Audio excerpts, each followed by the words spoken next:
Yes, we are live now. A very good afternoon to everyone. ਹਾਂਜੀ ਰਾਜੇ, ਜਿਵੇਂ ਕਿ ਤੁਹਾਨੂੰ ਸਾਰਿਆਂ ਨੂੰ ਪਤਾ, ਆਪਾਂ ਪੈਡਾਗੋਜੀ ਦਾ ਸੈਸ਼ਨ ਸਟਾਰਟ ਕਰਿਆ ਹੋਇਆ। ਆਪਾਂ ਹਮੇਸ਼ਾ ਐਮਸੀਕਿਊਜ਼ ਡਿਸਕਸ ਕਰੇ ਨੇ। ਸੋ ਅੱਜ ਦੀ ਕਲਾਸ ਬੜੀ ਹੀ ਇੰਪੋਰਟੈਂਟ ਰਹਿਣ ਵਾਲੀ ਹੈ according to paper point of view. ਇਹਦੇ ਵਿੱਚ ਬੇਸਿਕਲੀ ਆਪਾਂ ਕੀ ਕਰਾਂਗੇ, ਲਿਟਰੇਰੀ ਟਰਮਸ ਨੂੰ ਡਿਸਕਸ ਕਰਾਂਗੇ। ਲਿਟਰੇਰੀ ਟਰਮਸ ਜਿਹੜੀਆਂ ਹੈਗੀਆਂ ਨੇ ਉਹ ਬੇਸਿਕਲੀ ਪੈਡਾਗੋਜੀ ਦਾ ਹੀ ਪੋਰਸ਼ਨ ਹੈ, ਬਟ ਅੱਜ ਆਪਾਂ ਐਮਸੀਕਿਊਜ਼ ਨੂੰ ਛੱਡ ਕੇ ਰੈਦਰ ਦੈਨ ਐਮਸੀਕਿਊਜ਼ ਆਪਾਂ ਕਰਾਂਗੇ ਥਿਊਰੀ ਪੋਰਸ਼ਨ। ਠੀਕ ਹੈ ਜੀ। ਸੋ ਹਾਂਜੀ, ਜਿਨ੍ਹਾਂ ਬੱਚਿਆਂ ਨੇ ਲਿੰਕ ਨੂੰ ਸ਼ੇਅਰ ਨਹੀਂ ਕਰਿਆ ਰਾਜੇ, ਆਪਣੇ ਫਰੈਂਡ ਸਰਕਲ 'ਚ ਲਿੰਕ ਨੂੰ ਸ਼ੇਅਰ ਕਰ ਦਿਓ। ਦੈਨ ਆਪਾਂ ਕੰਟੀਨਿਊ ਕਰਦੇ ਆਪਣੀ ਅੱਜ ਦੀ ਕਲਾਸ। ਬੜੀ ਹੀ ਇੰਟਰਸਟਿੰਗ ਕਲਾਸ ਰਹਿਣ ਵਾਲੀ ਤੇ ਅੱਜ ਦੀ ਕਲਾਸ ਦੇ ਵਿੱਚ ਤੁਸੀਂ ਘੱਟ ਤੋਂ ਘੱਟ ਵੀ 1 ਨੰਬਰ ਦਾ ਕੰਮ ਲੈ ਕੇ ਜਾਓਗੇ। ਜ਼ਿਆਦਾ ਤੋਂ ਜ਼ਿਆਦਾ ਹੋ ਸਕਦਾ ਹੈ ਕਿ ਇਨਡਾਇਰੈਕਟ ਵੇ ਨਾਲ ਕਈ ਵਾਰੀ ਪੈਰਾਗ੍ਰਾਫ ਦੀ ਫਾਰਮ ਦੇ ਵਿੱਚ ਪੁੱਛ ਸਕਦੇ ਨੇ। ਠੀਕ ਹੈ ਜੀ। ਪਾਰਟ ਆਫ ਸਪੀਚ ਜਾਂ ਜੇਕਰ ਆਪਾਂ ਲਿਟਰੇਰੀ ਟਰਮਸ ਦੀ ਗੱਲ ਕਰੀਏ, ਨਹੀਂ ਤਾਂ 2 ਨੰਬਰ ਦਾ, ਨਹੀਂ ਤਾਂ 1 ਨੰਬਰ ਦਾ ਤਾਂ ਕੰਮ ਹੈਗਾ ਹੀ ਹੈਗਾ ਅੱਜ ਦੀ ਕਲਾਸ। ਸੋ ਅੱਜ ਵਾਲੀ ਕਲਾਸ ਮਿਸ ਨਾ ਕਰਿਆ ਜੇ ਰਾਜੇ। ਚਲੋ ਜੀ, ਜਿਨ੍ਹਾਂ ਬੱਚੇ ਨੇ ਰਾਜੇ QR ਕੋਡ ਸਕੈਨ ਨਹੀਂ ਕਰਿਆ WhatsApp ਗਰੁੱਪ ਨੂੰ ਜੁਆਇਨ ਕਰਨ ਲਈ, ਤਾਂ ਉਹ ਕਰ ਲਿਆ ਜੇ ਰਾਜੇ, ਤਾਂ ਕਿ ਸਾਰੇ ਬੱਚੇ ਨੂੰ ਅਪਡੇਟ ਮਿਲ ਜੇ ਰਿਗਾਰਡਿੰਗ ਕੋਈ ਵੀ ਐਗਜ਼ਾਮ ਆ ਰਿਹਾ। ਤਾਂ ਪੰਜਾਬ ਗਵਰਨਮੈਂਟ ਜੌਬਸ ਦੇ ਲਈ ਨਿਊ ਬੈਚ ਸਟਾਰਟ ਹੋਇਆ 1 ਸਤੰਬਰ ਤੋਂ ਸਟਾਰਟ ਹੋਇਆ, ਜਿੰਦੀ ਡੈਮੋ ਕਲਾਸਿਸ ਆਲਰੇਡੀ ਚੱਲ ਰਹੀਆਂ ਨੇ YouTube ਤੇ। ਇਨ ਕੇਸ ਜੇਕਰ ਕੋਈ ਬੱਚਾ ਇਸ ਬੈਚ ਨੂੰ ਲੈਣਾ ਚਾਹੁੰਦਾ ਤੇ ਰਾਜੇ ਤੁਸੀਂ ਦਿੱਤੇ ਹੋਏ ਨੰਬਰ ਤੇ ਕੰਟੈਕਟ ਕਰ ਸਕਦੇ ਹੋ। ਠੀਕ ਹੈ ਜੀ। ਸੋ ਆਪਾਂ ਸਟਾਰਟ ਕਰਦੇ ਹਾਂ ਆਪਣਾ ਅੱਜ ਦਾ session without wasting of time. So ਜਲਦੀ ਜਲਦੀ ਕਲਾਸ ਨੂੰ ਜੁਆਇਨ ਕਰ ਲਓ ਰਾਜੇ ਸਾਰੇ ਬੱਚੇ। ਹਾਂਜੀ, ਲਿਟਰੇਰੀ ਟਰਮਸ ਬੜਾ ਹੀ ਇੰਟਰਸਟਿੰਗ ਟੌਪਿਕ ਹੈ ਜੇਕਰ ਤੁਸੀਂ ਥੋੜਾ ਧਿਆਨ ਨਾਲ ਸਮਝੋ। ਈਜ਼ੀ ਵੀ ਹੈ। ਜਸਟ ਗੱਲਾਂ ਗੱਲਾਂ ਨਾਲ ਆਪਾਂ ਪੰਜਾਬੀ 'ਚ ਜਿਵੇਂ ਇੱਕ ਦੂਜੇ ਨਾਲ ਗੱਲਬਾਤ ਕਰਦੇ ਨਾ, ਉਵੇਂ ਹੀ ਗੱਲਾਂ ਬਾਤਾਂ ਨਾਲ ਆਪਾਂ ਸਾਰਾ ਟੌਪਿਕ ਕਵਰ ਅਪ ਕਰ ਲਾਂਗੇ। ਠੀਕ ਹੈ ਜੀ। ਘੱਟ ਕਰਵਾਵਾਂਗੇ ਲਿਟਰੇਰੀ ਟਰਮਸ, ਜ਼ਿਆਦਾ ਨਹੀਂ ਕਰਵਾਉਂਦੇ, ਬਟ ਜਿੰਨਾ ਕਰਵਾਵਾਂਗੇ ਐਟਲੀਸਟ ਉਹਨਾਂ ਤੁਹਾਨੂੰ ਯਾਦ ਹੋਵੇ। ਸੋ ਫਸਟ ਆਪਾਂ ਸਟਾਰਟ ਕਰਦੇ ਹਾਂ ਸਿਮਿਲੀ। ਠੀਕ ਹੈ, ਫਸਟ ਆਪਣੇ ਕੋਲ ਕੀ ਹੈ, ਸਿਮਿਲੀ। ਹੁਣ ਸਿਮਿਲੀ ਬੇਸਿਕਲੀ ਕਿਹਨੂੰ ਕਹਿੰਦੇ ਆ, ਜਦੋਂ ਵੀ ਕਿਸੇ ਚੀਜ਼ ਨੂੰ ਆਪਾਂ ਕੀ ਕਰਦੇ ਹਾਂ, ਕੰਪੇਅਰ। ਕੰਪੇਅਰ ਦਾ ਮਤਲਬ ਕੀ ਹੁੰਦਾ, ਕੰਪੈਰੀਜ਼ਨ ਕਰਨਾ। ਆਪਾਂ ਪੈਡਾਗੋਜੀ ਵਿੱਚ ਇਹ ਪੜ੍ਹਿਆ ਨਾ ਕਿ ਬੱਚਾ ਜੇਕਰ ਆਪਦੇ ਆਪ ਨਾਲ ਕੰਪੇਅਰ ਜਾਂ ਕੰਪੈਰੀਜ਼ਨ ਕਰ ਰਿਹਾ ਤਾਂ ਪੋਜ਼ਿਟਿਵ ਹੈ, ਜੇਕਰ ਕਿਸੇ ਹੋਰ ਨਾਲ ਕਰ ਰਿਹਾ ਤਾਂ ਨੈਗੇਟਿਵ ਹੈ। ਬਟ ਇਹਦੇ ਵਿੱਚ ਕੰਪੈਰੀਜ਼ਨ ਦਾ ਮਤਲਬ ਕੀ ਹੈ, ਧਿਆਨ ਨਾਲ ਦੇਖਿਓ। Simile is a figure of speech in ਵਿਚ 2 things are compared by using the word as, so, like. ਮਤਲਬ ਐਵੇਂ ਦੇ ਸੈਂਟੈਂਸ ਤੁਹਾਡੇ ਕੋਲ ਡਾਇਰੈਕਟ ਪੇਪਰ 'ਚ ਪੁੱਛ ਸਕਦੇ ਕਿ ਆਹ ਸੈਂਟੈਂਸ ਦੇ ਵਿੱਚ ਦੱਸੋ 4 ਆਪਸ਼ਨਸ ਦੇ ਦੇਣਗੇ, ਸਿਮਿਲੀ, ਮੈਟਾਫੋਰ, ਪਰਸੋਨੀਫਿਕੇਸ਼ਨ ਜਾਂ D, none of the above. ਉਹਦੇ 'ਚ ਅਕੋਰਡਿੰਗ ਤੁਸੀਂ ਆਨਸਰ ਦੱਸਣਾ। ਜਦੋਂ ਵੀ ਗੱਲ ਐਸ, ਸੋ, ਲਾਈਕ, ਜਸਟ ਐਵੇਂ ਦੀ ਕੀਤੀ ਹੋਏ ਤਾਂ ਇਟ ਮੀਨਸ ਉਹ ਕੀ ਹੈ, ਸਿਮਿਲੀ। ਐਗਜ਼ਾਮਪਲ ਦੇ ਨਾਲ ਸਮਝਦੇ ਹਾਂ। ਹੀ is as good as I am. ਉਹ ਓਨਾ ਵਧੀਆ ਜਿੰਨਾ ਮੈਂ ਵਧੀਆ। ਠੀਕ ਹੈ, as good it means comparison ਹੋ ਰਿਹਾ, ਉਹ ਓਨਾ ਵਧੀਆ ਜਿੰਨਾ ਮੈਂ ਵਧੀਆ। ਮੇਰੇ ਨਾਲ ਉਸ ਪਰਸਨ ਦਾ ਕੰਪੈਰੀਜ਼ਨ ਹੋ ਰਿਹਾ, ਕੀ ਲੱਗ ਕੇ ਕੰਪੈਰੀਜ਼ਨ ਹੋ ਰਿਹਾ, ਐਜ਼ ਲੱਗ ਕੇ। ਦੈਟਸ ਵਾਈ ਇਹਨੂੰ ਆਪਾਂ ਕੀ ਕਹਿ ਦਾਂਗੇ, simile. I am so tall as he is. ਠੀਕ ਹੈ ਜੀ। ਮੈਂ ਬੜਾ ਲੰਬਾ ਹਾਂ ਕਿੰਦੇ ਤਰ੍ਹਾਂ, ਉਸ ਪਰਸਨ ਦੀ ਤਰ੍ਹਾਂ। ਹੀ ਮਤਲਬ ਕਿਸੇ ਨੂੰ ਰਿਪਰੈਜ਼ੈਂਟ ਕਰਕੇ ਦੱਸਿਆ।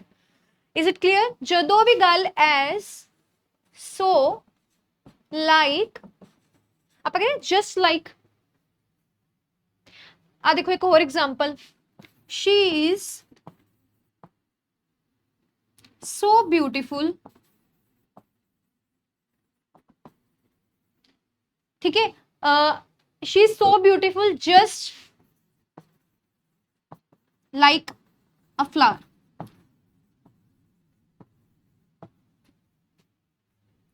ਹੁਣ ਇੱਕ ਗੱਲ ਦੇਖੋ, ਇੱਥੇ ਬਿਨਾ ਸੋ ਤੋਂ ਵੀ ਸੈਂਸ ਸਹੀ ਬਣਦੀ ਪਈ ਹੈ। She is beautiful like a flower.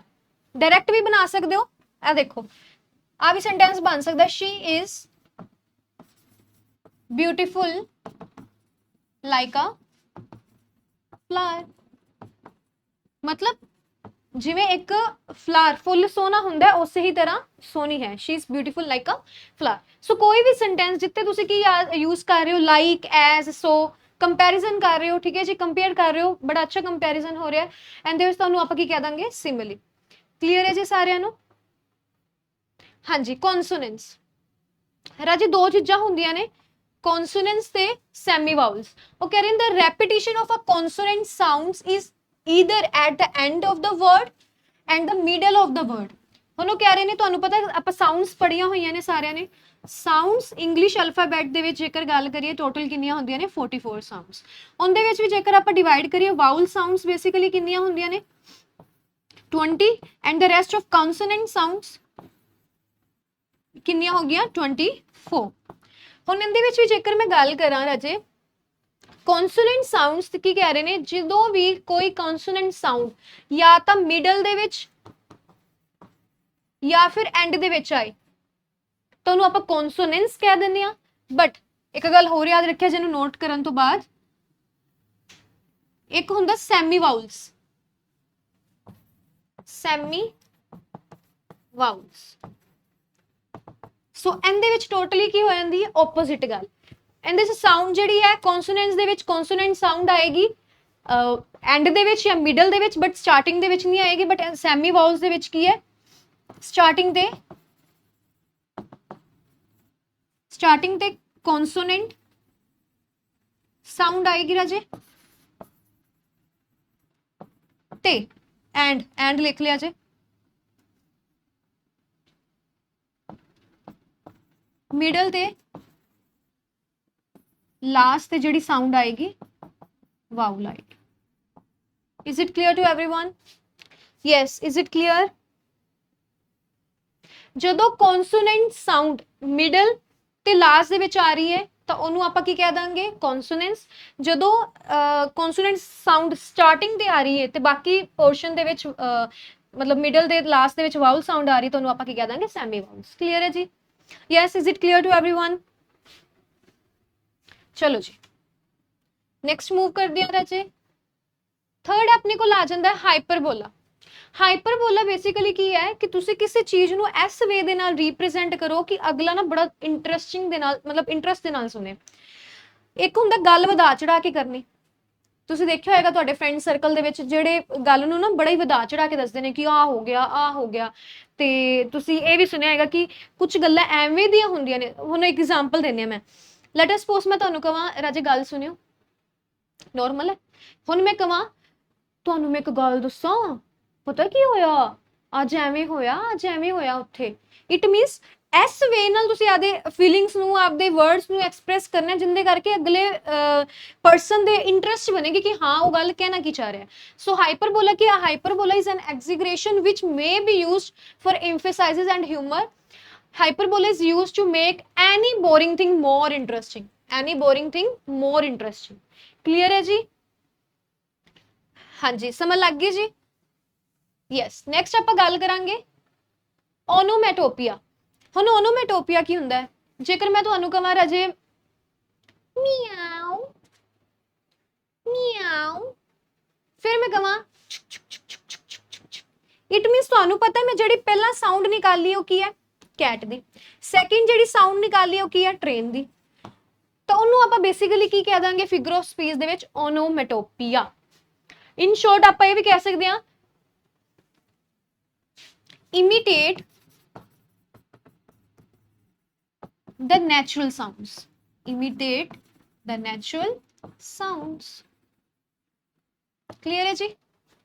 So onomatopoeia ਦੀ ਗੱਲ ਕਰੀਏ, it is a figure of speech that imitates the natural sound of a thing. It creates a sound effect that mimics the thing described. मतलब ਇਸ ਤਰ੍ਹਾਂ ਕੋਈ ਚੀਜ਼ ਨੂੰ represent ਕਰਨਾ ਕਿ ਪਤਾ ਚੱਲ ਜਾਏ ਕਿ ਹਾਂ ਕਿਸ ਚੀਜ਼ ਨੂੰ ਦੱਸ ਰਿਹਾ ਹੈ।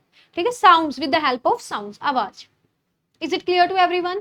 ਹੁਣ ਮੈਂ ਜੋ ਵੀ ਅੱਜ ਦੀ ਕਲਾਸ ਦੇ ਵਿੱਚ ਬੇਸਿਕਲੀ ਮੈਂ literary terms part of speech ਕਰਵਾ ਰਹੀ ਹਾਂ, ਉਹਨਾਂ ਸਾਰਿਆਂ ਦੀ ਐਗਜ਼ਾਮਪਲ ਤੁਸੀਂ ਕਮੈਂਟ ਬਾਕਸ ਦੇ ਵਿੱਚ ਮੈਨੂੰ ਕਮੈਂਟ ਕਰਕੇ ਦੱਸਣੀ ਹੈ। ਕੁਝ ਦੀ ਮੈਂ ਤੁਹਾਨੂੰ ਕਲਾਸ ਦੇ ਵਿੱਚ ਦੱਸ ਦਾਂਗੀ, ਵੈਸੇ ਤਾਂ ਮੈਂ ਪੰਜਾਬੀ 'ਚ ਸਾਰਾ ਕੁਝ ਦੱਸ ਰਹੀ ਹਾਂ ਕਿਵੇਂ ਕਰਨਾ, ਬਟ ਫਿਰ ਵੀ ਤੁਸੀਂ ਜਿੰਨੀਆਂ ਵੀ ਅੱਜ ਲਿਟਰੇਰੀ ਟਰਮਸ ਹੋਣਗੀਆਂ ਸਾਰਿਆਂ ਦਾ ਤੁਸੀਂ ਇੱਕ ਐਗਜ਼ਾਮਪਲ ਬਣਾ ਕੇ ਕਮੈਂਟ ਬਾਕਸ 'ਚ ਕਮੈਂਟ ਕਰਨੀ ਹੈ। ਠੀਕ ਹੈ ਜੀ? ਜੇਕਰ ਸਿਆਣੇ ਬੱਚੇ ਹੋ, ਪੜ੍ਹਨਾ ਚਾਹੁੰਦੇ ਹੋ, ਆਪਣੀ ਗ੍ਰਾਮਰ ਜਾਂ ਆਪਣੀ ਇੰਗਲਿਸ਼ ਨੂੰ ਇੰਪਰੂਵ ਕਰਨਾ ਚਾਹੁੰਦੇ ਹੋ ਤਾਂ ਡੈਫੀਨੇਟਲੀ ਕਰਿਆ ਜੇ, ਨਹੀਂ ਤਾਂ ਕਈ ਬੱਚੇ ਇਗਨੋਰ ਕਰਕੇ ਵੀ ਚਲੇ ਜਾਣਗੇ ਕਿ ਮੈਮ ਨੇ ਕਹਿ ਦਿੱਤਾ ਠੀਕ ਹੈ, ਨਹੀਂ ਤਾਂ ਨਾ ਸਰੀ। ਸੋ ਯੈਸ, ਇੱਕ ਛੋਟੀ ਜਿਹੀ ਇਨਫੋਰਮੇਸ਼ਨ ਜਿਹੜੀ ਆਪਾਂ ਨੂੰ ਡੇਲੀ ਸ਼ੇਅਰ ਕਰਨੀ ਪੈਂਦੀ ਤੁਹਾਡੇ ਨਾਲ, ਕਿਉਂਕਿ ਕਲਾਸ ਦੇ ਵਿੱਚ ਨਵੇਂ ਬੱਚੇ ਵੀ ਜੁਆਇਨ ਹੁੰਦੇ ਆ ਤੇ ਪੁਰਾਣੇ ਵੀ ਹੁੰਦੇ ਆ। ਸੋ ਪੀਐਸ ਚੈਟ ਦਾ ਨਵਾਂ ਬੈਚ 18 ਅਗਸਤ ਤੋਂ ਸਟਾਰਟ ਹੋ ਚੁੱਕਿਆ ਰਾਜੇ। ਜਿਨ੍ਹਾਂ ਬੱਚਿਆਂ ਨੇ ਬੈਚ ਨੂੰ ਜੁਆਇਨ ਕਰਨਾ ਹੈ ਉਹ ਹੁਣੇ ਹੀ ਕਰ ਲਓ। ਠੀਕ ਹੈ ਜੀ? ਆਫਟਰ ਦੈਟ ਜੇਕਰ ਕੋਈ ਤੁਸੀਂ ਵਿਜ਼ਿਟ ਕਰਨਾ ਚਾਹੁੰਦੇ ਹੋ ਤਾਂ ਐਡਰੈਸ ਵੀ ਗਿਵਨ ਹੈ, ਤੇ ਜੇਕਰ ਕੋਈ ਕਾਲ ਦੇ ਰਿਗਾਰਡਿੰਗ ਕੋਈ ਕੁਐਰੀ ਹੈ ਤਾਂ ਤੁਸੀਂ ਕਾਲ ਤੇ ਵੀ ਗੱਲ ਕਰ ਸਕਦੇ ਹੋ। ਚਲੋ ਜੀ, ਯੈਸ, ਹੁਣ ਆਪਾਂ ਗੱਲ ਕਰਦੇ ਹਾਂ ਰਾਜੇ ਆਕਸੀਮੋਰੋਨ। ਆਕਸੀਮੋਰੋਨ ਕੀ ਹੁੰਦਾ? It is a figure of speech in which two opposite ideas are join to create an effect. ਮਤਲਬ ਦੋ ਆਪੋਜ਼ਿਟ ਆਈਡੀਆਜ਼ ਨੂੰ ਜੁਆਇਨ ਕਰ ਦੇਣਾ। ਇੱਕ ਵਿੱਚ ਪੋਜ਼ਿਟਿਵ ਗੱਲ ਕਹਿ ਰਿਹਾ, ਦੂਜੇ ਵਿੱਚ ਨੈਗੇਟਿਵ ਗੱਲ ਕਹਿ ਰਿਹਾ, ਤਾਂ ਆਪੋਜ਼ਿਟ ਆਈਡੀਆਜ਼ ਹੋ ਗਏ।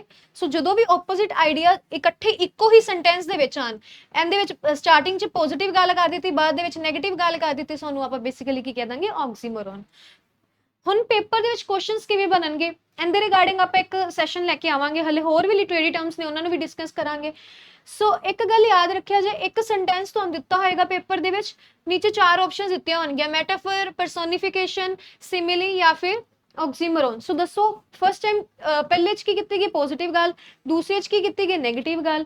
ਸੋ ਜਦੋਂ ਵੀ ਦੋ ਅਲੱਗ-ਅਲੱਗ ਪਰਸਪੈਕਟ ਆਪੋਜ਼ਿਟ ਆਈਡੀਆਜ਼ ਨੂੰ ਇੱਕੋ ਹੀ ਲਾਈਨ ਦੇ ਵਿੱਚ ਜਾਂ ਸੈਂਟੈਂਸ 'ਚ ਜੁਆਇਨ ਕੀਤਾ ਜਾਏਗਾ, ਤੁਹਾਨੂੰ ਆਪਾਂ ਕੀ ਕਹਿ ਦਾਂਗੇ, ਬੇਸਿਕਲੀ ਆਕਸੀਮੋਰੋਨ।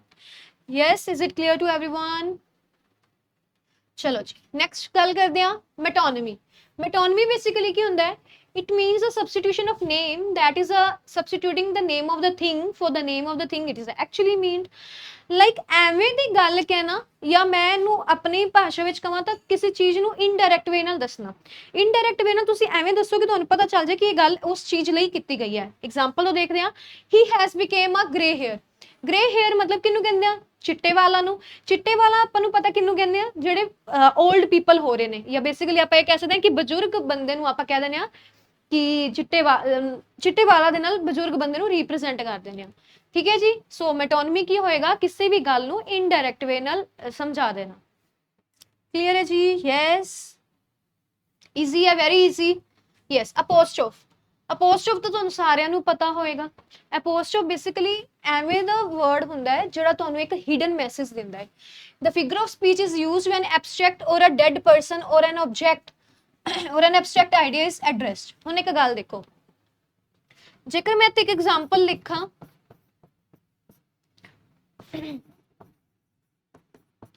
ਡੋਂਟ, ਤੁਹਾਨੂੰ ਪਤਾ ਇੱਕ ਹਿਡਨ ਮੈਸੇਜ ਦੇ ਰਿਹਾ ਕਾਹਦਾ, ਡੂ ਨੋਟ। ਇੱਕ ਮੈਂ ਐਗਜ਼ਾਮਪਲ ਦੇਵਾਂ, ਇਟਸ, ਤੁਹਾਨੂੰ ਪਤਾ ਕੀ ਮੈਸੇਜ ਦੇ ਰਿਹਾ, ਇਟ ਇਜ਼, ਹੈ ਨਾ। ਸੋ ਜਿਵੇਂ ਆਪਾਂ ਅਪੋਸਟ੍ਰੋਫ ਇੱਥੇ ਲਗਾਉਂਦੇ ਆ, ਸਿਸਟਰਸ ਕਾਰ, ਸਿਸਟਰਸ ਕਾਰ ਮਤਲਬ ਮੇਰੀ ਭੈਣ ਦੀ ਕਾਰ ਹੈ। ਆ ਕਿਹਨੂੰ ਪੰਜਾਬੀ ਚ ਰਿਪਰੈਜ਼ੈਂਟ ਕਰ ਰਿਹਾ ਹੈ, ਦੀ ਨੂੰ। ਪੁਆਇੰਟ ਸਮਝ ਆਇਆ ਮੈਂ ਕਹਿਣਾ ਕੀ ਚਾਹ ਰਹੀ ਹਾਂ? ਬੇਸਿਕਲੀ ਹਿਡਨ ਮੈਸੇਜ ਨੂੰ ਜੋ ਕਨਵੇ ਕਰੇ, ਹਿਡਨ ਮੈਸੇਜ ਨੂੰ ਲਿਖ ਲੈਣਾ, ਜੋ ਕਨਵੇ ਕਰੇ ਬੇਸਿਕਲੀ ਉਹਨੂੰ ਵੀ ਆਪਾਂ ਅਪੋਸਟ੍ਰੋਫ ਕਹਿ ਦਿੰਨੇ ਹਾਂ। ਕਲੀਅਰ ਹੈ ਜੀ? Yes, very good. Next, alliteration. Alliteration is derived from the Latin. Alliteration is derived from the Latin word latera. It means letters of alphabet. Letters of alphabet. It is a stylistic device in which a number of words having the same first consonant. बस last line में तुझे ध्यान देखना है, having the same first consonant. Consonant मतलब first होना चाहिए। ऐसे देखो example they which, but a batter, butter, makes a better, better। ਹੁਣ ਆ ਇੰਗਲਿਸ਼ ਦੇ ਵਿੱਚ ਹੈ, ਜੇਕਰ ਮੈਂ ਪੰਜਾਬੀ ਵਿੱਚ ਇੱਕ ਕਹਾਵਤ ਦੇ ਨਾਲ ਦੱਸਾਂ, ਪਿੱਤਲ ਕੇ ਪਤੀਲੇ में पपीता पीला पीला। पित्तल के पतीले में पपीता पीला पीला मतलब सेम कॉन्सोनेंट साउंड आ रही है, सेम कॉन्सोनेंट साउंड आ रही है। ਇੱਥੇ ਵੀ ਦੇਖੋ ਇੰਗਲਿਸ਼ ਦੇ ਵਿੱਚ, but a better butter makes a better better। ठीक है, better better ਦੋਨਾਂ 'ਚ ਫਰਕ ਹੈ, ਏ ਤੇ ਈ ਦੇ ਨਾਲ ਆਪਣੀ ਪ੍ਰੋਨਾਂਸੀਏਸ਼ਨ 'ਚ ਵੀ ਚੇਂਜ ਹੋ ਰਿਹਾ ਹੈ। ਕਲੀਅਰ ਹੈ? ਇਨ ਸ਼ੋਰਟ ਮੈਨੂੰ ਕੀ ਕਹਿ ਸਕਦੀ ਹਾਂ, ਸੌਰੀ ਤੁਸੀਂ ਸੁਣਿਆ ਹੋਏਗਾ ਇਹਨੂੰ, ਤੁਸੀਂ ਪੰਜਾਬੀ 'ਚ ਕਹਿੰਦੇ ਹੋ, ਇੰਗਲਿਸ਼ ਕਹਿੰਦੇ ਹੋ, ਟੰਗ ਟਵਿਸਟਰ। ਟੰਗ ਟਵਿਸਟਰ ਦੇ ਨਾਲ ਯਾਦ ਰੱਖ ਲਿਆ ਜੇ, ਟੰਗ ਟਵਿਸਟਰ ਦੇ ਵਿੱਚ ਜਦੋਂ ਵੀ ਕੋਈ ਕੌਨਸੋਨੈਂਟ ਸਾਊਂਡ ਦੇ ਨਾਲ ਕੌਨਸੋਨੈਂਟ ਯੂਜ਼ ਹੋਏਗਾ ਸਟਾਰਟਿੰਗ ਤੇ, having the same first consonant, ਤਾਂ ਉਹਨੂੰ ਆਪਾਂ ਕੀ ਕਹਿ ਦਿੰਦੇ ਹਾਂ, ਬੇਸਿਕਲੀ ਐਲਿਟਰੇਸ਼ਨ। ਜਸਟ ਫॉर ਟ੍ਰਿਕ ਤੁਹਾਨੂੰ ਸਮਝਾਇਆ ਤਾਂ ਕਿ ਤੁਹਾਨੂੰ ਲੌਂਗ ਟਰਮ ਲਈ ਚੀਜ਼ਾਂ ਯਾਦ ਰਹਿਣ। ਕਲੀਅਰ ਹੈ ਜੀ? ਯੈਸ। ਨੈਕਸਟ ਹੈ ਐਂਟਾਗੋਨਿਸਟ। ਐਂਟਾਗੋਨਿਸਟ ਤੇ ਇੱਕ ਵਰਡ ਹੁੰਦਾ ਹੈ ਪ੍ਰੋਟਾਗੋਨਿਸਟ। ਐਂਟਾਗੋਨਿਸਟ ਤੁਸੀਂ ਸੁਣਿਆ ਹੋਏਗਾ ਇੰਗਲਿਸ਼ ਮੂਵੀਜ਼, ਜਿਨ੍ਹਾਂ ਨੇ ਦੇਖੀਆਂ ਨੇ, ਜਿਨ੍ਹਾਂ ਨੇ ਨਹੀਂ ਦੇਖੀਆਂ ਸੋ ਆਪਾਂ ਪੰਜਾਬੀ ਮੂਵੀ ਦੇ ਅਕੋਰਡਿੰਗ ਐਗਜ਼ਾਮਪਲ ਦੇ ਦਿੰਦੇ ਹਾਂ। ਕਿਸੇ ਵੀ ਮੂਵੀ ਨੂੰ ਜਦੋਂ ਤੁਸੀਂ ਦੇਖਦੇ ਹੋ, ਉੱਥੇ ਇੱਕ ਵਿਲਨ ਹੁੰਦਾ ਤੇ ਇੱਕ ਹੀਰੋ ਹੁੰਦਾ ਹੈ ਨਾ। ਹੀਰੋ ਜਿਹੜਾ ਉਹ ਮੇਨ ਕਰੈਕਟਰ ਹੁੰਦਾ ਉਸ ਮੂਵੀ ਦਾ, ਜਿੰਦੇ ਬਿਹਾਵ ਤੇ ਸਾਰੀ ਮੂਵੀ ਘੁੰਮਦੀ ਵੀ ਹੁੰਦੀ ਹੈ। ਵਿਲਨ ਉਸ ਚੀਜ਼ ਨੂੰ ਵਿੱਚੋਂ ਥੋੜਾ ਜਿਹਾ ਆਪਾਂ ਕਹਿ ਸਕਦੇ ਬੈਡ ਕਰੈਕਟਰ ਨੂੰ ਸ਼ੋ ਕਰਦਾ ਹੈ। ਸੋ ਉਹਦੇ 'ਚ ਦੇਖੋ ਐਂਟਾਗੋਨਿਸਟ ਬੇਸਿਕਲੀ ਕੀ ਹੁੰਦਾ ਹੈ, it illiterates and antagonist is a character or a group of characters which stands in the opposition to the protagonist. मतलब एक विलन है, एक दूसरे उनके अगेंस्ट की होएगा रियल पर्सन, ठीक है जी। So which is the main character, main character मतलब मूवी दा हीरो, ਜਿਹੜਾ मूवी दा हीरो होएगा ਉਹਨੂੰ ਆਪਾਂ ਪ੍ਰੋਟੈਗੋਨਿਸਟ ਕਹਿ ਦਾਂਗੇ। ਆ ਵੀ ਤੁਹਾਡਾ ਠੀਕ ਹੈ, ਠੀਕ। ਹਾਂਜੀ, ਜੋ मूवी ਦਾ ਮੇਨ ਹੀਰੋ ਹੈ ਉਹਨੂੰ ਆਪਾਂ ਪ੍ਰੋਟੈਗੋਨਿਸਟ ਕਹਿ ਦਾਂਗੇ, ਜਿਹੜਾ ਵਿਲਨ ਹੋਏਗਾ ਬੇਸਿਕਲੀ ਉਹਨੂੰ ਆਪਾਂ ਕੀ ਕਹਿ ਦਾਂਗੇ, antagonist. The term antagonist comes from the Greek word, ਠੀਕ ਹੈ ਜੀ, which means the opponent, opponent मतलब ਜਿਹੜਾ ਸਾਹਮਣੇ ਵਾਲਾ ਪਰਸਨ ਹੈ ਜਿੰਦੇ ਨਾਲ ਤੁਸੀਂ ਕੰਪੀਟੀਟ ਕਰ ਰਹੇ ਹੋ। ਸੋ ਕੰਪੀਟੀਟਰ ਇਹਨੂੰ ਕਹਿ ਦਿੰਦੇ ਆ, or a rival. It is a common to refer to an antagonist as a villain. ਮੈਂ ਤੁਹਾਨੂੰ ਦੱਸਿਆ ਸੀ ਨਾ, ਐਂਟਾਗੋਨਿਸਟ ਨੂੰ ਆਪਾਂ ਕੀ ਕਹਿ ਦਿੰਦੇ ਆ, villain, the bad guy and against whom a hero, ਜਿੰਦੇ ਅਗੇਂਸਟ ਉਹ ਲੜਦਾ ਹੈ, ਅ ਗੁੱਡ ਗਾਈ ਜਿਹਨੂੰ ਆਪਾਂ ਕੀ ਕਹਿ ਦਿੰਦੇ ਆ, ਪ੍ਰੋਟੈਗੋਨਿਸਟ। ਕਲੀਅਰ ਹੋਇਆ। ਹੁਣ ਇਹਨੂੰ ਲਰਨ ਕਰਨ ਦਾ ਇੱਕ ਛੋਟਾ ਜਿਹਾ ਟ੍ਰਿਕ ਦੱਸ ਦਿੰਦੀ ਆ। ਪੀ ਦਾ ਮਤਲਬ ਕੀ ਹੁੰਦਾ ਹੈ, ਪੋਜ਼ਿਟਿਵ। ਪੀ ਦਾ ਮਤਲਬ ਪੋਜ਼ਿਟਿਵ ਹੁੰਦਾ ਹੈ। ਸੋ ਪੋਜ਼ਿਟਿਵ ਤੋਂ ਯਾਦ ਰੱਖ ਲਿਆ ਜੀ ਹੀਰੋ, ਹੀਰੋ ਮਤਲਬ ਚੰਗਾ ਇਨਸਾਨ ਹੈ, ਠੀਕ ਹੈ। ਐਂਟਾਗੋਨਿਸਟ, ਐਂਟੀ, ਕਿਸੇ ਚੀਜ਼ ਤੁਸੀਂ ਸੁਣਿਆ ਨਾ, ਐਂਟੀ ਅਗੇਂਸਟ, है ना, ਉੱਥੋਂ ਯਾਦ ਕਰ ਲਿਆ ਜੇ ਨੈਗੇਟਿਵ ਪਰਸਨ ਦੀ ਗੱਲ ਹੋ ਰਹੀ ਹੈ। ਐਂਟੀ ਮਤਲਬ ਆਪੋਜ਼ਿਟ ਲੜ ਰਿਹਾ, ਠੀਕ ਹੈ ਜੀ। ਜਸਟ ਇੱਕ ਛੋਟੀ ਜੀ ਆਪਾਂ ਕਹਿ ਸਕਦੇ ਹਾਂ ਯੂਜ਼ ਕਰਨ ਲਈ ਟ੍ਰਿਕ ਹੈ, ਲਰਨ ਕਰਨ ਲਈ, ਤਾਂ ਕਿ ਤੁਸੀਂ ਕਨਫਿਊਜ਼ ਨਾ ਹੋਵੋ। Yes, personification. ਉਹਨਾਂ ਨੇ ਕਿਹਾ personification is a kind of metaphor in which you describe an inanimate object, abstract things or non-human animal in human terms. Okay ji, it is used to create more interesting and engaging scenes or characters. So basically ਇਹ ਕੀ ਗੱਲ ਕਰ ਰਹੇ ਨੇ ਰਾਜੇ, ਜੇਕਰ ਮੈਂ ਤੁਹਾਨੂੰ ਇੱਕ ਐਗਜ਼ਾਮਪਲ ਲਿਖਵਾਵਾਂ, ਲਿਖੋ।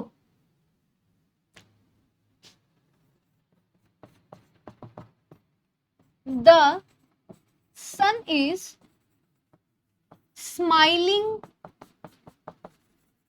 at us। ਇਹਦਾ ਮਤਲਬ ਕੀ ਹੈ, the sun is smiling at us, ਕਿ ਜਿਹੜਾ ਸੂਰਜ ਹੈ ਸਾਨੂੰ ਦੇਖ ਕੇ ਖੁਸ਼ ਹੋ ਰਿਹਾ। ਹੁਣ ਸੂਰਜ ਕਦੇ ਖੁਸ਼ ਹੁੰਦਾ? ਉਹ ਤਾਂ ਹਿਊਮਨ ਐਕਟੀਵਿਟੀ ਹੈ ਨਾ, ਕਿ ਖੁਸ਼ ਹੋਣਾ, ਉਦਾਸ ਹੋਣਾ, ਇਹ ਸਾਰੀ ਫੀਲਿੰਗਸ ਹਿਊਮਨਸ ਦੇ ਵਿੱਚ ਹੁੰਦੀਆਂ ਨੇ, ਨॉन ਲਿਵਿੰਗ ਥਿੰਗਸ ਦੇ ਵਿੱਚ ਤਾਂ ਨਹੀਂ ਹੁੰਦੀਆਂ। ਬਟ ਇਹਦਾ ਕੰਪੈਰੀਜ਼ਨ ਕਿਹਦੇ ਨਾਲ ਕੀਤਾ ਹੈ, ਜਾਂ ਆਪਾਂ ਇਹ ਕਹਿ ਸਕਦੇ ਹਾਂ ਨॉन ਲਿਵਿੰਗ ਥਿੰਗਸ ਦਾ ਜਿਹੜਾ ਕੰਪੈਰੀਜ਼ਨ ਹੋਏਗਾ ਐਜ਼ ਅ ਲਿਵਿੰਗ ਥਿੰਗ ਦੇ ਨਾਲ ਕਰ ਦੇਣਗੇ ਕਿ ਆ ਚੀਜ਼ ਇਹਦੇ ਤਰ੍ਹਾਂ ਹੋ ਰਹੀ ਹੈ। ਕਲੀਅਰ ਹੈ ਜੀ। ਸੋ ਦ ਸਨ ਇਜ਼ ਸਮਾਈਲਿੰਗ ਐਟ ਅਸ ਦਾ ਮਤਲਬ ਕੀ ਹੈ, ਕਿ ਸੂਰਜ ਸਾਡੇ ਵੱਲ ਵੇਖ ਕੇ ਹੱਸ ਰਿਹਾ, ਬਟ ਐਕਚੁਅਲ ਜੇ ਉਹ ਇੱਕ ਬ੍ਰਾਈਟ ਜਦੋਂ ਲਾਈਟ ਦਿੰਦਾ ਉਹਨੂੰ ਆਪਾਂ ਇਹ ਕਹਿ ਦਿੰਦੇ ਹਾਂ ਕਿ ਹਾਂ ਸ਼ਾਇਦ ਅੱਜ ਵਧੀਆ ਮੂਡ 'ਚ ਹੈ। ਸੋ ਸਮਾਈਲਿੰਗ ਦਾ ਐਕਟੀਵਿਟੀ ਕਿੰਨਾ ਦੀ ਹੈ, ਹਿਊਮਨਸ ਦੀ ਹੈ, ਲਿਵਿੰਗ ਦੀ ਹੈ। ਸੋ ਇਸ ਚੀਜ਼ ਨਾਲ ਜਦੋਂ ਕੰਪੈਰੀਜ਼ਨ ਹੋਏਗਾ ਉਦੋਂ ਆਪਾਂ ਨੂੰ ਕੀ ਕਹਿ ਦਾਂਗੇ, ਪਰਸੋਨੀਫਿਕੇਸ਼ਨ। ਕਲੀਅਰ ਹੈ ਜੀ। ਹੁਣ ਇੱਥੇ ਇੱਕ ਵਰਡ ਲਿਖਾ ਹੈ, ਪਰਸੋਨੀਫਿਕੇਸ਼ਨ is a kind of metaphor. ਹੁਣ ਤੁਸੀਂ ਕਹੋ ਕਿ ਮੈਮ ਤੁਸੀਂ ਮੈਟਾਫਰ ਤਾਂ ਦੱਸਿਆ ਹੀ ਨਹੀਂ। ਸੋ ਮੈਟਾਫਰ ਵੀ ਸੁਣ ਲਓ ਰਾਜੇ। ਮੈਟਾਫਰ ਬੇਸਿਕਲੀ ਕੀ ਹੁੰਦਾ ਹੈ, ਕੰਪੈਰੀਜ਼ਨ ਨੂੰ ਹੀ ਕਹਿੰਦੇ ਆ। ਹੁਣ ਪਰਸੋਨੀਫਿਕੇਸ਼ਨ ਦੇ ਵਿੱਚ ਵੀ ਕੰਪੈਰੀਜ਼ਨ ਹੋ ਰਿਹਾ, ਸਿਮਿਲੀ ਵਿੱਚ ਵੀ ਕੰਪੈਰੀਜ਼ਨ ਹੋ ਰਿਹਾ, ਤੇ ਮੈਟਾਫਰ ਦੇ ਵਿੱਚ ਵੀ ਹੋ ਰਿਹਾ। ਪਹਿਲਾਂ ਆਪਾਂ ਇਹਨੂੰ ਸਮਝਦੇ ਹਾਂ, ਫਿਰ ਮੈਂ ਤਿੰਨਾਂ ਦਾ ਕੰਪੈਰੀਜ਼ਨ ਦੱਸਾਂਗੀ। ਸੋ ਬੇਸਿਕਲੀ ਮੈਟਾਫਰ ਰਾਜੇ, ਵੀਡੀਓ ਚੱਲ ਰਹੀ ਹੈ ਨਾ ਸਾਰਿਆਂ ਦੀ? एक सेकेंड जस्ट, हाँ जी चलती पी है। चलो मैटाफर बेसिकली जेकर मैं एक एग्जांपल लिखा, ही इज, या तुसी एवें डायरेक्ट लिखो, माय फादर इज लाइन। कि इस सेंटेंस ਦੇ ਵਿੱਚ ਤੁਸੀਂ ਇਹ ਕਹਿਣਾ ਚਾਹ ਰਹੇ ਹੋ ਕਿ ਮੇਰੇ ਪਿਤਾ ਲਾਇਨ ਨੇ? ਨਹੀਂ ਰਾਜੇ, ਤੁਸੀਂ ਐਨ ਦੇ ਵਿੱਚ ਇਹ ਕਹਿਣਾ ਚਾਹ ਰਹੇ ਹੋ ਇਸ ਸੈਂਟੈਂਸ ਦੇ ਵਿੱਚ ਕਿ ਜਿਹੜੇ ਮੇਰੇ ਬਸ ਓਕੇ ਹਾਂਜੀ। Metaphor basically my father is lion ਦਾ ਮਤਲਬ ਇਹ ਹੈ ਕਿ ਰਾਜੇ ਤੇ ਕੰਪੈਰੀਜ਼ਨ ਕਰ ਰਹੇ ਨੇ ਕਿ ਮੇਰੇ ਪਿਤਾ ਇੱਕ ਲਾਇਨ ਦੀ ਤਰ੍ਹਾਂ ਨੇ, ਠੀਕ ਹੈ ਜੀ।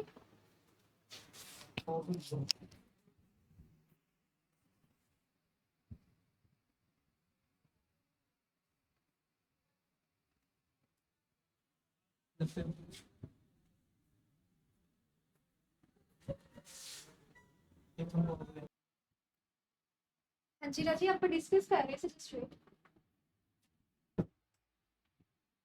मैं तो ये ਦੱਸ ਰਹੀ ਸੀ ਕਿ ਬੇਸਿਕਲੀ ਪਰਸੋਨੀਫਿਕੇਸ਼ਨ, ਮੈਟਾਫਰ ਤੇ ਸਿਮਿਲੀ ਵਿੱਚ ਡਿਫਰੈਂਸ ਕੀ ਹੈ। ਆਪਾਂ ਤਿੰਨਾਂ ਵਿੱਚ ਇਹੀ ਗੱਲ ਪੜ੍ਹੀ ਹੈ ਕਿ ਮੈਮ ਤਿੰਨਾਂ ਚ ਆਪਾਂ ਕੰਪੈਰੀਜ਼ਨ ਕਰ ਰਹੇ ਹਾਂ, ਹਨਾ। ਸੋ ਧਿਆਨ ਨਾਲ ਸੁਣੋ। ਸਿਮਿਲੀ ਬੇਸਿਕਲੀ ਕੰਪੈਰੀਜ਼ਨ ਹੋ ਰਿਹਾ ਹੈ ਦੋ ਤੋਂ ਤਿੰਨ ਵਰਡਸ ਨੂੰ ਯੂਜ਼ ਕਰਕੇ, ਜਿਵੇਂ ਸੋ, ਲਾਈਕ, ਐਸ, ਹੈ ਨਾ, ਇਹਨਾਂ ਨੂੰ ਯੂਜ਼ ਕਰਕੇ। ਪਰਸੋਨੀਫਿਕੇਸ਼ਨ ਕੀ ਹੋ ਰਿਹਾ ਹੈ ਕਿ ਨॉन ਲਿਵਿੰਗ ਥਿੰਗਸ ਨੂੰ ਲਿਵਿੰਗ ਥਿੰਗਸ ਦੇ ਨਾਲ ਕੰਪੈਰੀਜ਼ਨ ਕਰ ਰਿਹਾ। ਬਟ ਮੈਟਾਫੋਰ ਮਤਲਬ ਡਾਇਰੈਕਟਲੀ ਕੰਪੈਰੀਜ਼ਨ ਹੋ ਰਿਹਾ। ਡਾਇਰੈਕਟਲੀ ਕਿਵੇਂ ਹੋ ਰਿਹਾ, ਮਾਈ ਫਾਦਰ ਇਜ਼ ਲਾਈਨ, ਠੀਕ ਹੈ ਜੀ। ਸੋ ਜਦੋਂ ਵੀ ਡਾਇਰੈਕਟ ਕੰਪੈਰੀਜ਼ਨ ਦੀ ਗੱਲ ਹੋਏਗੀ ਮੈਟਾਫਰ, ਜਦੋਂ ਲਿਵਿੰਗ ਥਿੰਗਸ ਔਰ ਨॉन ਲਿਵਿੰਗ ਥਿੰਗਸ ਦਾ ਕੰਪੈਰੀਜ਼ਨ ਕਰਾਂਗੇ ਸੋ ਆਪਣਾ ਪਰਸੋਨੀਫਿਕੇਸ਼ਨ, ਤੇ ਜਦੋਂ ਕੰਪੇਅਰਡ ਆਪਾਂ ਕਰਾਂਗੇ ਵਿਦ ਐਜ਼ ਸੱਚ ਸੋਲ ਲਗਾ ਕੇ ਉਦੋਂ ਆਪਾਂ ਕਲੀਅਰ ਹੈ ਜੀ ਇੰਨੀ ਗੱਲ ਸਾਰੇ ਬੱਚਿਆਂ ਨੂੰ। ਸੋ ਯੈਸ, ਛੋਟੀ ਜਿਹੀ ਇਨਫੋਰਮੇਸ਼ਨ ਅਵੇਲੇਬਲ ਕੋਰਸਿਸ ਬਾਰੇ ਜਿਨ੍ਹਾਂ ਬੱਚਿਆਂ ਨੂੰ ਹਲੇ ਤੱਕ ਨਹੀਂ ਪਤਾ ਰਾਜੇ, PS chat, ETT cadre, NTT jobs ਤੇ ਨਾਲ ਮਾਸਟਰ ਕੈਡਰ, ਮਤਲਬ ਟੀਚਿੰਗ ਡਿਪਾਰਟਮੈਂਟ ਦੇ ਨਾਲ ਕੰਪੀਟੀਟਿਵ ਡਿਪਾਰਟਮੈਂਟ ਦੀ ਸਾਰੀਆਂ ਜੌਬਸ ਦੀ ਤਿਆਰੀ ਆਪਾਂ ਟੈਟ ਬਜ਼ਰ ਅਕੈਡਮੀ ਕਰਵਾਉਂਦੇ ਆ। ਸੋ ਜਿਨ੍ਹਾਂ ਬੱਚੇ ਨੇ ਜੁਆਇਨ ਕਰਨੇ ਰਾਜੇ ਕਰ ਸਕਦੇ। ਪੀਐਸ ਚੈਟ ਲਈ ਵੀ ਇੱਕ ਛੋਟੀ ਜਿਹੀ ਇਨਫੋਰਮੇਸ਼ਨ ਹੈ। ਪੀਐਸ ਚੈਟ ਸਟੂਡੈਂਟ ਜਿਨ੍ਹਾਂ ਨੇ ਬੈਚ ਹਲੇ ਤੱਕ ਨਹੀਂ ਜੁਆਇਨ ਕਰਿਆ, ਜਿਨ੍ਹਾਂ ਨੇ ਹੁਣ ਲੇਟ ਕਲਾਸ ਨੂੰ ਜੁਆਇਨ ਕਰਿਆ, ਸੋ 18 ਅਗਸਤ ਤੋਂ ਬੈਚ ਸਟਾਰਟ ਹੋ ਚੁੱਕਿਆ ਹੈ। ਜਿਨ੍ਹਾਂ ਨੇ ਇਨਰੋਲ ਕਰਵਾਉਣਾ ਹੈ ਉਹ ਜਲਦੀ ਤੋਂ ਜਲਦੀ ਇਨਰੋਲ। ਸੋ ਬਸ ਆਪਣੀ ਹੋ ਗਈ ਕੰਪਲੀਟ। ਚਲੋ ਜੀ ਠੀਕ ਹੈ, ਐਨੀ ਕੋਈ ਕਲਾਸ ਆਪਾਂ ਅੱਜ ਰੱਖਦੇ ਆ। ਆਨਸਰ ਕੀ ਤੁਹਾਨੂੰ ਲਗਾਉਣ ਦੀ ਲੋੜ ਹੀ ਨਹੀਂ, ਕਿਉਂਕਿ ਅੱਜ ਆਪਾਂ ਕਰਵਾਇਆ ਹੀ ਪੈਡਾਗੋਜੀ ਪੋਰਸ਼ਨ ਹੈ। ਸੋ ਜਿਨ੍ਹਾਂ ਬੱਚਿਆਂ ਨੇ ਫ੍ਰੀ WhatsApp ਗਰੁੱਪ ਜੁਆਇਨ ਨਹੀਂ ਕਰਿਆ ਰਾਜੀ ਉਹ ਕਰ ਲਿਆ ਸੀ, ਠੀਕ ਹੈ ਜੀ। ਆਪਣੇ ਸੋਸ਼ਲ ਮੀਡੀਆ ਹੈਂਡਲਸ ਨੇ ਜਿਨ੍ਹਾਂ ਨੇ ਇਹਦੇ ਵਿੱਚ ਵੀ ਐਡ ਨਹੀਂ ਹੋਏ, ਟੈਲੀਗ੍ਰਾਮ ਤੇ ਵੀ ਕਾਫੀ ਅਪਡੇਟਸ ਮਿਲਦੀਆਂ ਰਹਿੰਦੀਆਂ ਤੁਹਾਨੂੰ, ਬਾਕੀ ਵੀ ਸੋਸ਼ਲ ਮੀਡੀਆ ਹੈਂਡਲਸ ਨੂੰ ਜ਼ਰੂਰ ਜੁਆਇਨ ਕਰੋ। ਆਈ ਹੋਪ ਕਿ ਤੁਹਾਨੂੰ ਅੱਜ ਦੀ ਕਲਾਸ ਅੱਛੀ ਲੱਗੀ ਹੋਵੇਗੀ। ਬਟ ਰਾਜੇ ਇੱਕ ਗੱਲ ਧਿਆਨ ਨਾਲ ਸੋਚਿਓ, ਤੁਸੀਂ ਇਹ ਨਾ ਕਹਿ ਜਾਓ ਮੈਮ ਸਾਰੇ ਲਿਟਰੇਰੀ ਟਰਮਸ ਕੰਪਲੀਟ ਹੋ ਚੁੱਕੇ ਨੇ, ਨਹੀਂ, ਇਹ ਕਾਫੀ ਸਾਰੇ ਹੈਗੇ ਨੇ, ਹੱਲੇ ਆਪਾਂ ਕੁਝ ਕੋਈ ਕਰੀਏ, ਠੀਕ ਹੈ। ਸੋ ਅੱਜ ਦੀ ਕਲਾਸ ਵਿੱਚ ਜ਼ਿਆਦਾਤਰ ਆਪਾਂ ਇੰਪੋਰਟੈਂਟ ਵਾਲੀ ਹੀ ਚੱਕਿਆ।